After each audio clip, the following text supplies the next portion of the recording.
Kung gusto mo ng legit na chika, eto na yun! Chika! Walang filter, walang edit. Chika! Hindi ito fake, hindi ito late. Chika ni Sisa!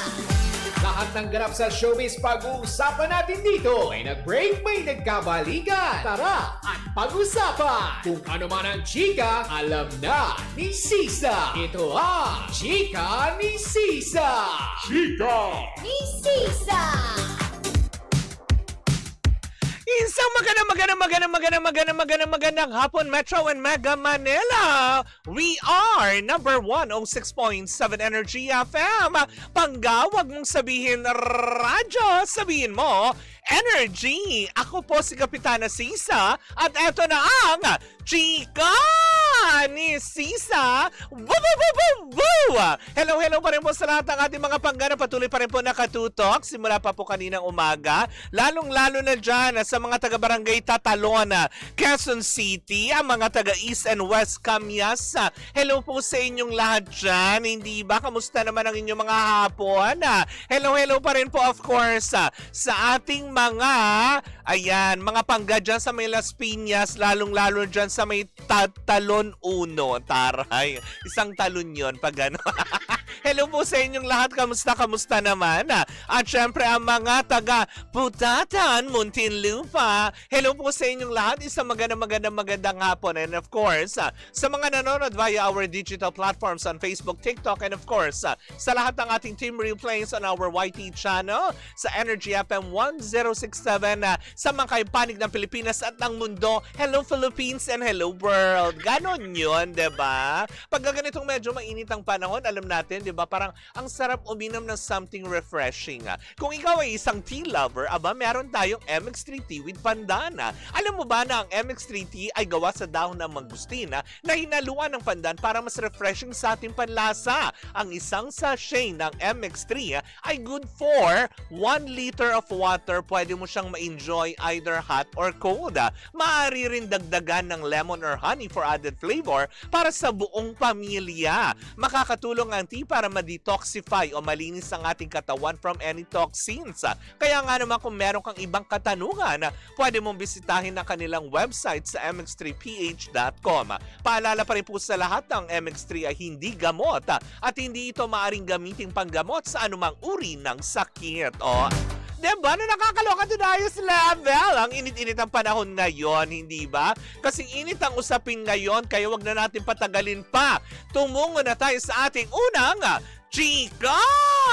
Naku, mainit ang pinag-uusapan ngayon all over social media. Minsan na nga lang magpakita at manumbalik at magbalik sigla ang karir ni AJ Rabal. Nababash pa siya. Oo, diba? Hindi nga lang sa mga proyekto na gaya ng ating mga sinusubaybayan sa telebisyon, kung hindi sa isang sagala, taray, na ginanap kamakailan dyan sa may Pilar, Bataan.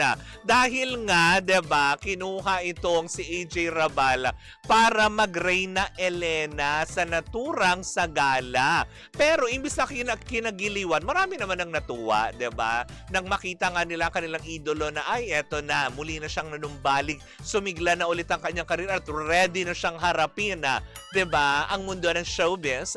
Ay eto naman na sumalubong sa kanya dahil may mga insecure ang mga palaka. Diba yung mga palakang ayaw tumanggap ng merong mas magandang naging Reyna Elena. Diba? Na marami nagsasabi nga, maraming netizen ang pupuna na bakit nga daw kasi Hodang kinuhang Reyna Elena itong si AJ Rabal, may anak na daw, na kasi Hodang ganito ganyan, diba? Pero marami namang netizen na nagtanggol.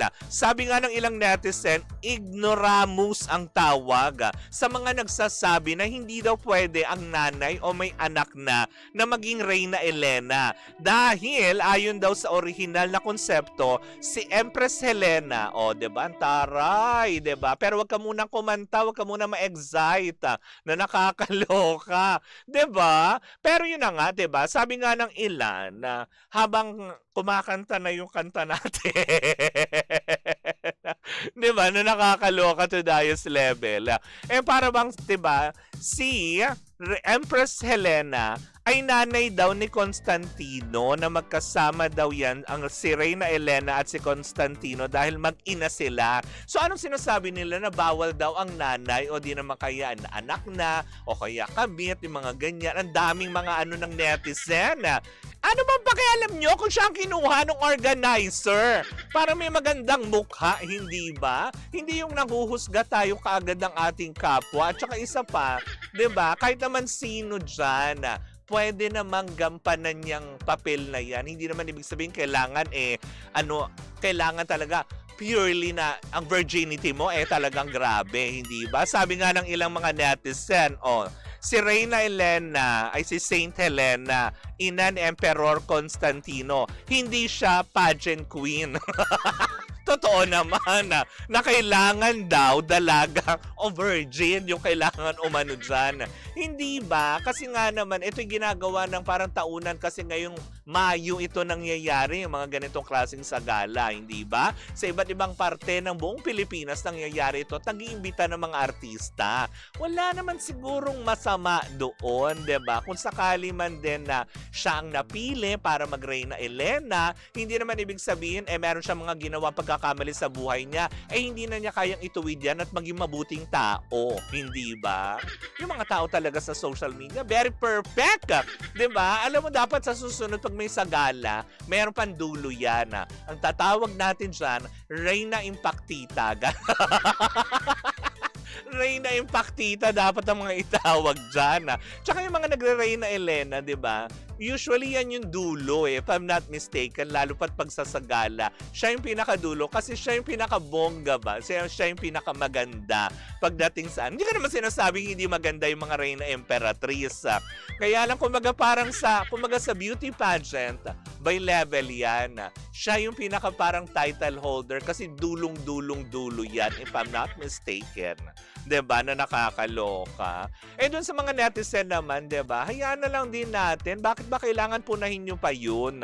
Yung mga ganong bagay na Kaya tuloy yung iba mga ang mga tao sa social media nagkakagulo dahil kay AJ Rabal. So ibig sabihin, yung ganda niya nandun pa din, 'di ba?